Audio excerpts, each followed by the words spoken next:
Welcome back to the Motu Record Studio. I'm doing a video today on this lovely little Roland MC-300 that I managed to pick up on eBay for about £30 quite a while back. So this is a hardware sequencer. It's the baby brother of the MC-500, but it uses the same software. Now I've done a track, of which I move the camera up here and across over here. I'm actually using Ableton Live, but just as a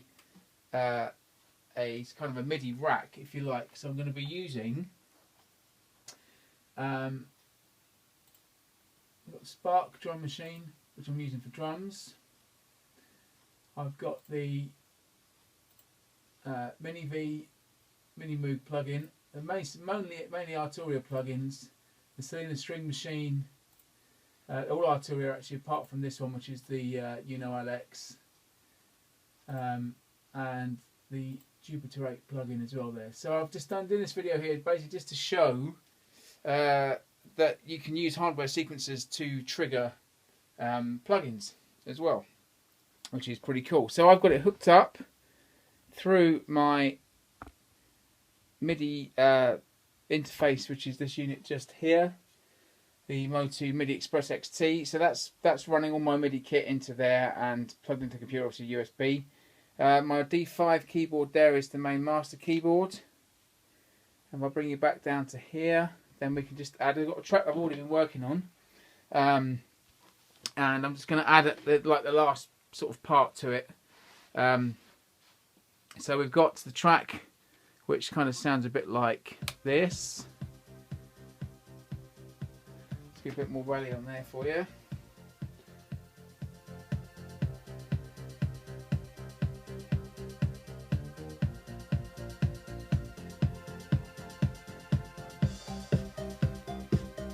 So it's quite a synth poppy tune, as you can imagine, using those sorts of plugins. So I'm going to just put in a little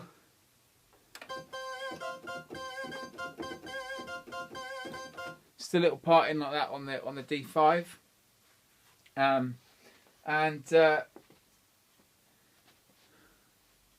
so I'm going to go from bar 9. Now obviously this works starting from works in measures, so you're going to start from different measures. So I'm going to go from 9, which is obviously 8 bars in.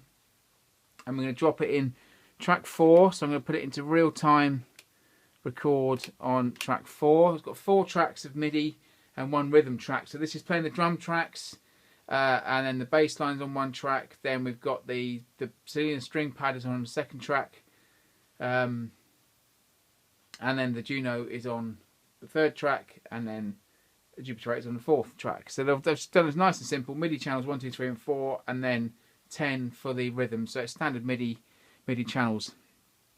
So we're going to go real time on track 4. Now as soon as I put it into reel 4, it's going to give me 2 bars intro on it. So I'm just going to go record, and it says press the play button, and it's going to play me 2 bars back. So give me 2 bars intro in.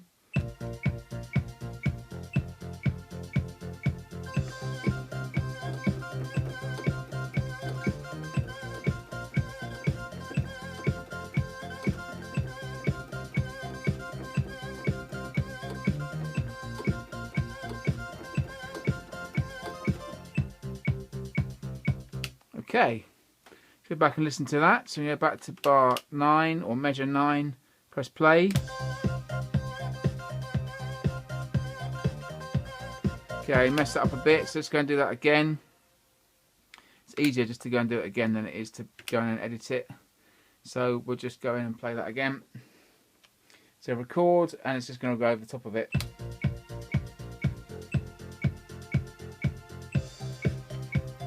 Let's just go back. Okay, let's just go back to 9, enter, record. Okay.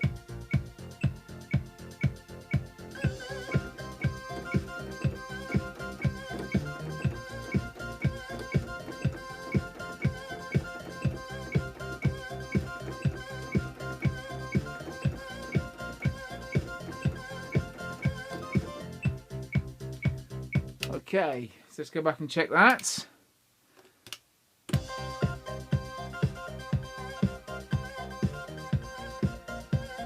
Let's go back to bar 8 and just check that, see what it does on that coming.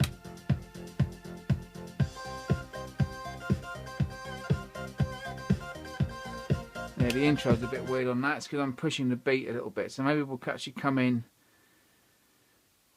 at bar 8 instead and just record just the front end of that. So we're going to punch in. We're going to do a punch record like that. So it's going to record from bar 8, or we can actually go back to bar 7.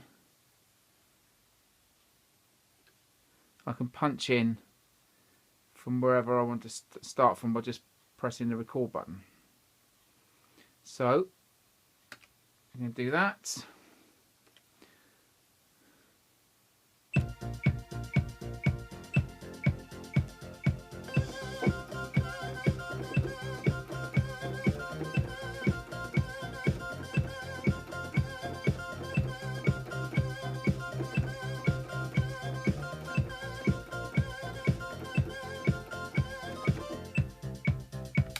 Okay, stop that, go back to bar 9 again.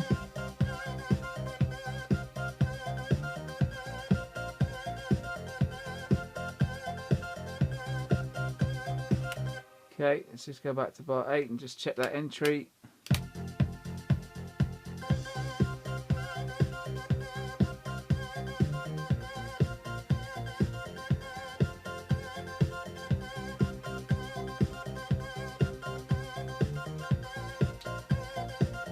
Okay, let's just try quantizing that, see what that sounds like. So we're going to go edit 10, no, sorry, edit 9, quantize track 4, MIDI channels 4, resolution 16th notes from 8 for 9 measures,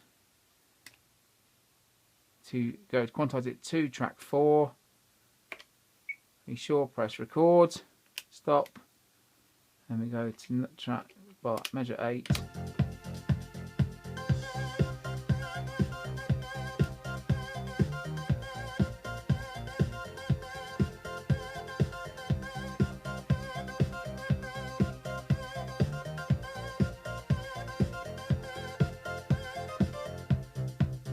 Great, okay. So now we're going to work out where we're going to put that section in again.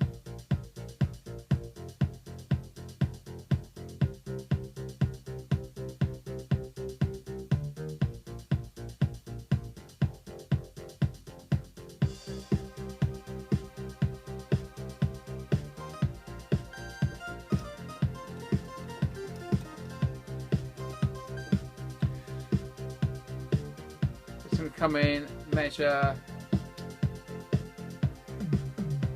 32. We're going to put it in there. So I'm going to copy that.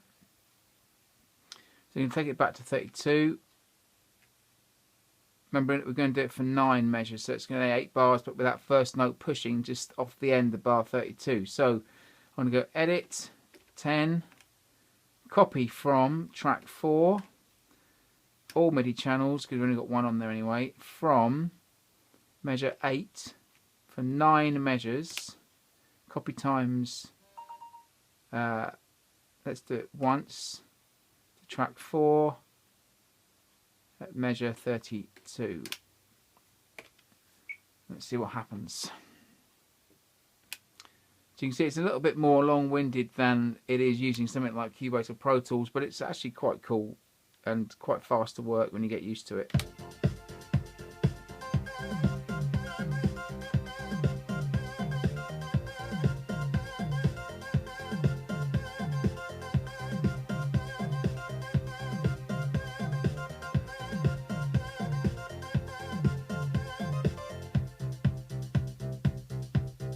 Perfect.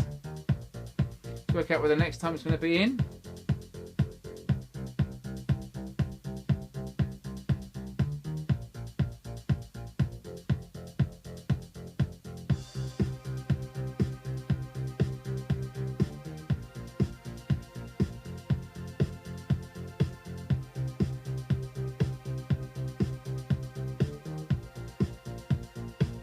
So 56, we're going to put it in there. So we're going to go back 56.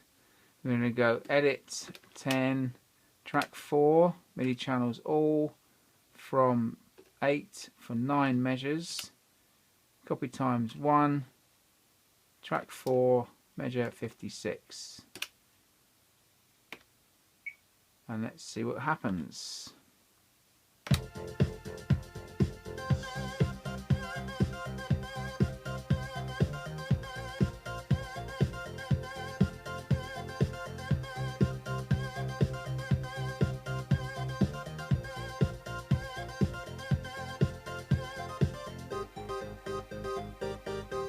And there's the middle 8 section.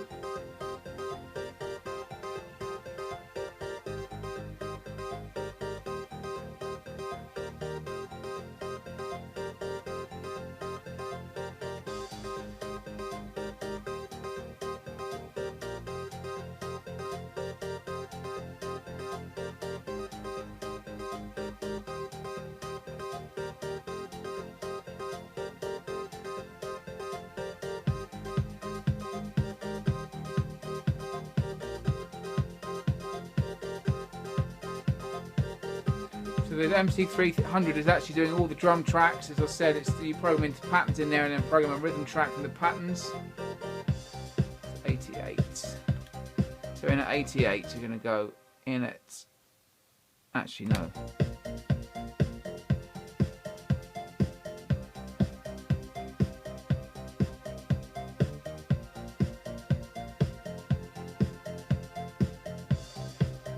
.96, we're going to go in the next one, see how many times round. So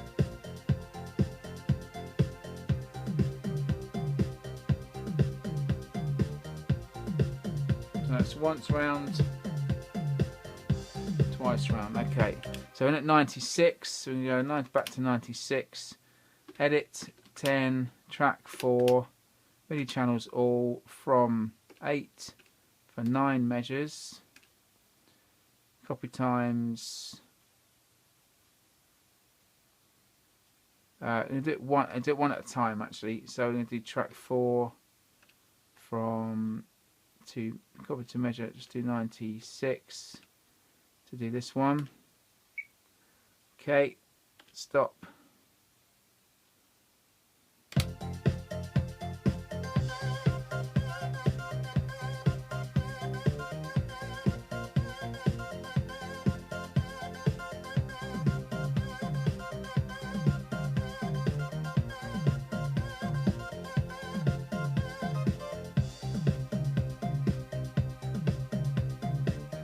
This is going to be quite tricky to do this one because we've got to put it in and overlap it.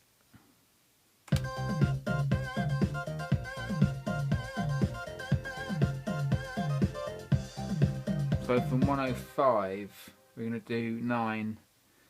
Okay, so let's go back to 105 and we're going to go edit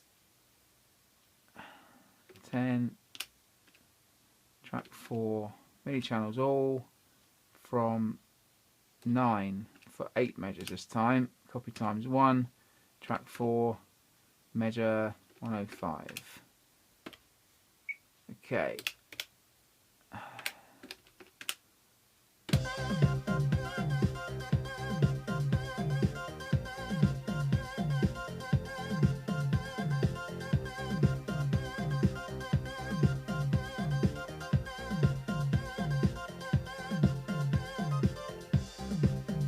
And again from 113.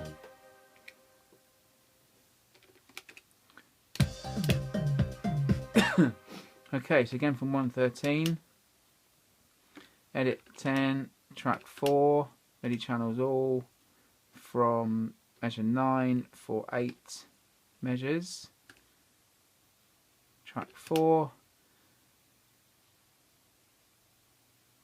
113, record. Okay.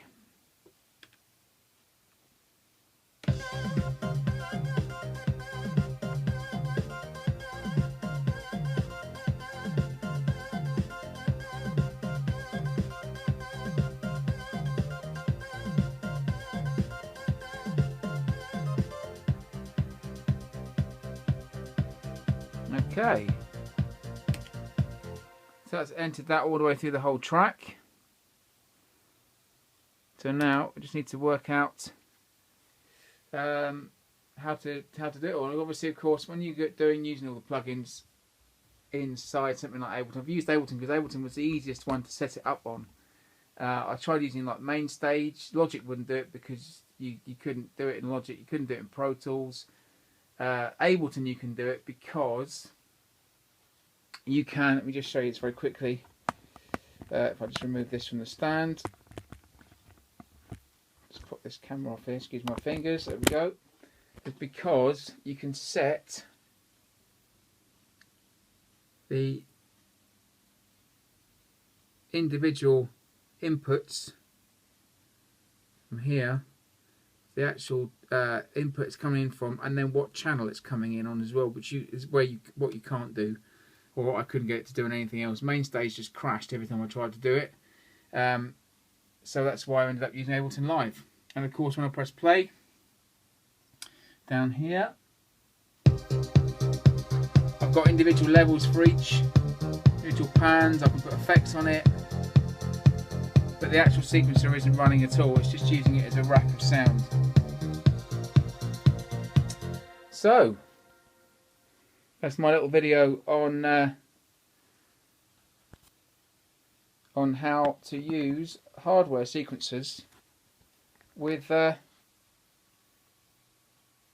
plugins, pretty much. So yeah, get yourselves over to motorecords.com, get yourself signed up on the main list, see all the tracks. I do a weekly live production session where I write a track from scratch in an hour.